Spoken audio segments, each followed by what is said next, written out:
Welcome to all of you. In this session, we are going to see something about cognitive approaches, which is normally used for image processing applications.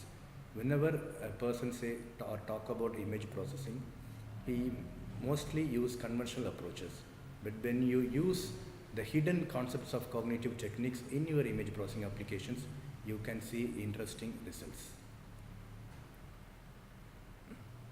So first we'll see what is meant by cognition. As you see from the slide, I have given a rough definition for cognition, which consists of three parts, which I have highlighted in three different colors. The first one is extracting the information from the environment. What is your information?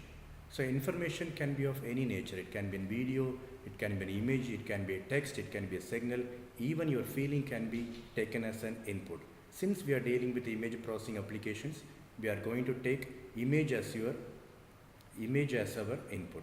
The second one is via a sensor. We have 5 senses in our human body. All these 5 senses have the capability to receive information from the external environment. So when we say images, we talk about our eyes. So eye will be the sensor which will be used in this context and storing the data in the storage device, which is ultimately nothing but our brain. So these are all the 3 main things which play or revolve around the concept of cognition: images, eye, brain. If you are able to understand the concepts of all these things or the hidden points of all these 3 things, then we can do image processing in a better way. So I'm going to give you some information about the eye, the image and the visual perception. In other words, it is the brain. So what is eye? The eye is the best sensor in our human body. We have many activities in the internet which can prove that eye is going to be much more superior than any other sensors in our human body. Even a Chinese proverb says that 85% of our input to our brain is from our eyes. I'll ask you a simple question. How many of you can sleep with our eyes open? Nobody can do that, because the idea is for the brain to take rest, the supply to the brain should be cut off, and the maximum supply to our brain is from our eyes. That's why God has given us a shutter to our eyes. So whenever brain feels like taking rest, automatically the shutter will come down and close the eyes. That means the relationship with your environment is automatically cut off. So the supply to the brain is stopped and the brain can take rest. And now the next question I will pose to you is, how many of you should sleep with our ears closed? None of us do that, because even if information is going through our ears, the level or the amount of information reaching our brain is very, very less. That's why we say eye is more important, or even the most important part in the human body. So the next one is images. So everybody will talk about digital image processing, right? So if I remove the word digital, is it correct? The answer may be no. So you should use digital image processing. If I'm using digital image processing, then the reverse part also should hold true. That means there should be some concept called as analog image processing. So what do you mean by these analog images and digital images? So analog images is the natural thing which is created by God and given to us in the form of eyes, vision and brain. When we say an artificial concept, then we come across this concept of digital images. Only if you understand the relation between analog images and digital images, the processing which you are going to do can be more efficient. So if I have an analogous, you can have the analog inputs, which is nothing but which we take from the real world, which is created by God, and it reaches our eye. When we say the artificial part, it is nothing but the digital inputs or the digital images, which is artificial in nature, created by man, and the analogous to eye is camera.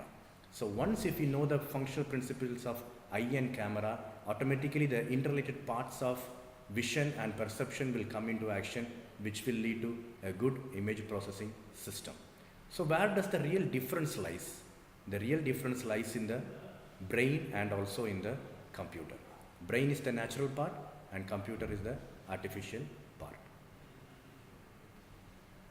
So next question is whether computer can replace human brain. Which one is efficient or which one is more better? Right? Many theories are going around these two concepts, but when we go for processing point of view, we have two important aspects. One is the speed, the other one is the error rate. So who is better in terms of speed? You may have different answers, but the concept is when there is a single application, say for example, I am asking you a question, what is 1248 into 323? Definitely the computer is going to give an answer more quickly than the human brain. But when you open more windows or more screens or more CPU usage in your computer, automatically the processing speed will come down. But at the same time, when you take a human being, he can see, he can listen, he can write or do many things parallelly. So if you take a single concept, computer is going to be faster. But when you go for multiple concepts or multiple actions at a time, we say human brain is going to beat computer. In real life, we always go for parallel processing. So definitely human brain is going to have an upper hand than your computer. The next point is which one in terms of error rate, computer or the human brain? When you normally write a program for a character recognition, if there is a small deviation in the angle, say for example A, the computer may not be able to recognize that it is A. But as human beings, we have the concept of guessing. So even if the input is inaccurate, we can say it is A. So the conclusion is human brain is far, far superior than computer. Then does it mean that digital image processing is not necessary? The answer is no. There are some applications where the human brain cannot store information for a longer time. Say for example, a crime scene investigation. You cannot sit on the same venue and take all the fingerprints and all those details. You need to store everything, then come back, do some processing, and then go for usage in your system.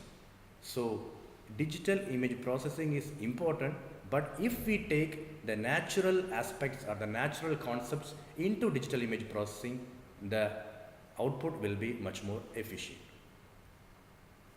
So next one is your visual perception. So we have two figures here. The first one is called as waterfall. These images are available in Google. Can you find the waterfall here? Yes, in that corner you can see the step-like structure, which is actually the waterfall. So when I give this picture to many people, one person can give me different results. Now my question is, if each person can give me different answers for a single image, how do you expect the computer to give the same result for the single image? Only if you incorporate the concept of our perception into our image processing techniques, we can develop an efficient system. The same thing with the other image. You have two hands, you will not know which hand is drawing the other hand. It may be left or it may be right. You will have multiple answers. So how we look at the images play a significant role. So right from seeing an image till it reaches a brain, we have different stages going on inside our human brain. The first one is called as reception, the next one is called as transduction, the third one is called as transmission. Reception, sensing a stimulus by the eye.